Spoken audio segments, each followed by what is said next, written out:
ఈ నగరానికి ఏమైంది? ఓవైపు నుసి మరోవైపు పొగ. ఎవరు నోరు మెదపరేంటి? Hello guys, welcome back to our channel. మా ఇంట్లో పూరి నేను చూశాను double smart movie. Hello, okay flash okay, మనం ఇప్పుడు పూరి గురించి అయితే మాట్లాడుకుందాం. సారీ పూరి జగన్నాథ్ గురించి అయితే మాట్లాడుకుందాము. జగన్నాథ్ గారు మూవీస్ చూసుకుంటే చాలా మంచి మూవీస్ అయితే తీశారు. ఒక బద్రి కానీ, ఒక అమ్మా నాన్న, ఒక తమిళ అమ్మాయి కానీ, శివమణి కానీ, పోకిరి కానీ, ఇలాంటి మంచి హిట్లు ఇచ్చిన పూరి జగన్నాథ్ గారు ఇప్పుడు ఏమైందో కానీ ఒక మూవీతోనైతే చాలా మాస్ లుక్ అయితే ఈయన తగ్గించుకున్నట్టయితే మనకైతే అర్థమవుతుంది. ఇంకా 2008 నుంచి 2011 వరకు చూసుకుంటే చాలా మంచి మూవీస్ అయితే తీశాడు, కానీ అందులో చాలా వరకు మూవీస్ ఫ్లాప్ అయిపోయి. వాటిలో వచ్చేసి చాలా మూవీస్ అంటే ఇంకా గోలీమార్ కానీ, ఇంకా బుజ్జిగాడు కానీ, చిరుత కానీ, ఇంకా చాలా మూవీస్ ఉన్నాయి. ఇలాంటి మూవీస్ అయితే చాలానే.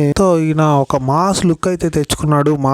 మా జనాభాలో మాస్ ఎంటర్టైన్మెంట్ అయితే కోరుకున్నారు చాలా మంది. పూరి జగన్నాథ్ అంటే చాలా మాస్ రకమైన ఆడియన్స్ బాగా లైక్ చేస్తారు.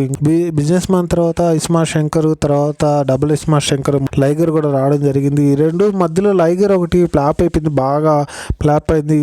ఇస్మార్ట్ శంకర్ అయితే కొంచెం హిట్ అయింది. ఇంకా డబుల్ ఇస్మార్ట్ శంకర్ అయితే మనం చెప్పుకోవలేదు. ఇప్పుడైతే మీకు తెలుసు కూడా దాని గురించి. కమింగ్ టు ద పర్ఫార్మెన్సెస్, ఈ మూవీలో ఇంకా ఆలీ గారిని చూసుకుంటే ఆలీ గారి పర్ఫార్మెన్స్ అయితే వరస్ట్గా ఉంది. ఈ సినిమాలో ఎందుకు పెట్టారో అయితే తెలియదు. ఆయన క్యారెక్టర్కి ఆయనకి ఇచ్చిన అవమానం చేసినట్టు నాకైతే అనిపించింది. ఈ సినిమా అయితే ఫస్ట్ సినిమా కూడా లేకపోతే ఈ సినిమా కూడా బోల్తా కొట్టేసి ఉంటుంది అని నాకైతే అనిపించింది. ఈ సినిమా కూడా ఎక్కడ అసలు పాయింట్సే లేవు. ఆ సినిమాని తీసుకొని వచ్చి మళ్ళీ దాన్ని రీషూట్ చేసి వదిలినట్టయితే నాకైతే అనిపించింది. ఆ సినిమాలో మీరేమనుకుంటున్నారు కామెంట్ చేయండి. ఇంకా ఈ సినిమా గురించి అయితే వస్తాము. మిస్టర్ బచ్చన్ అయితే ఆ సినిమాకి ఆ పేరు ఎందుకు పెట్టారో నాకైతే అర్థం కాలేదు. ఈ సినిమాలో రవితేజ గారికి తగ్గట్టు క్యారెక్టర్ అయితే ఇవ్వలేదు, ఏజ్కి తగ్గట్టు క్యారెక్టర్ ఇవ్వలేదు, ఇంకా ఏజ్కి మించిన క్యారెక్టర్ అయితే ఇచ్చారు.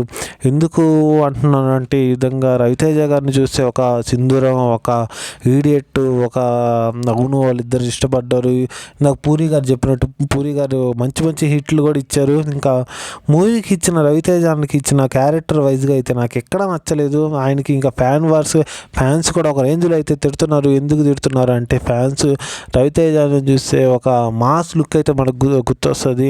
ఇలా ఫ్యాన్స్ లెటర్స్ కూడా రాయడం జరుగుతుంది రవితేజానికి అది కూడా ఎమోషన్గా ఫీల్ అయ్యి ఇట్లా లెటర్లు కూడా రాయడం జరుగుతుంది రవితేజానికి. ఇది ఒక బోల్డ్గా అయితే ఉండడం అయితే ఒక సాంగ్లో అది కూడా నాకు కట్టింగ్ కూడా అనిపించింది. ఎందుకంటే రవితేజ అన్నాడు అప్పట్లో ఒక బోల్డ్ కంటెంట్ చేసినా కూడా యూత్ అంతా బాగా ఇష్టపడేవాళ్ళు. ఎందుకంటే ఆ ఏజ్కి క్రేజ్ ఆ ఏజ్కి తగ్గట్టు అయితే చేసేవాళ్ళు. ఇప్పుడు ఆయన ఏజ్ పెరిగింది, ఒక పెద్ద క్యారెక్టర్ అయితే చేయాలని చెప్పి చాలామంది అయితే కోరుకుంటున్నారు. ఇప్పుడు ఆయన ఏజ్కి తగ్గట్టు ఆ క్యారెక్టర్ అయితే ఇవ్వలేదని చెప్పేసి నేను హరీష్ శంకర్ గారిని అనుకుంటున్నాను. ఇంకా మంచి క్యారెక్టర్లు అయితే ఆయనకి ఇవ్వచ్చు. రవితేజ అని ఒక మాస్ లుక్తో చూపించచ్చు. మంచిగా ఒక ఆయనకున్న క్యారెక్టర్ అయితే ఒక మూవీలో మంచిగా ఇవ్వచ్చు అని నేనైతే అనుకుంటున్నాను. ఆ సినిమా తగ్గట్టు అయితే ఇవ్వలేదు. ఆ బోల్డ్ కంటెంట్తో అయితే కొన్ని దగ్గర చూపించారు. అది ఎందుకు చూపించారో కూడా నాకైతే అర్థం కాలేదు.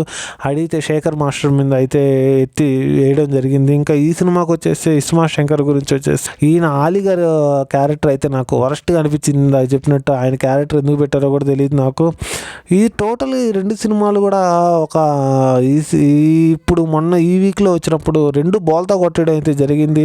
ఇట్లా ఆలీ గారిని చూపించడం కానీ, ఇట్లా రామ్ గారిని చూపించడం కానీ ఏవైతే నాకు నచ్చలేదు. ఇంకా బచ్చన్, డబుల్ ఇస్మార్ట్ శంకర్ కూడా ఫ్లాప్ అయిపోవడం జరిగింది. మీరేమనుకుంటున్నారో కామెంట్ అయితే చేయండి. మీ కంటెంట్ నడితే లైక్ చేయండి. Thank you guys. Thank you.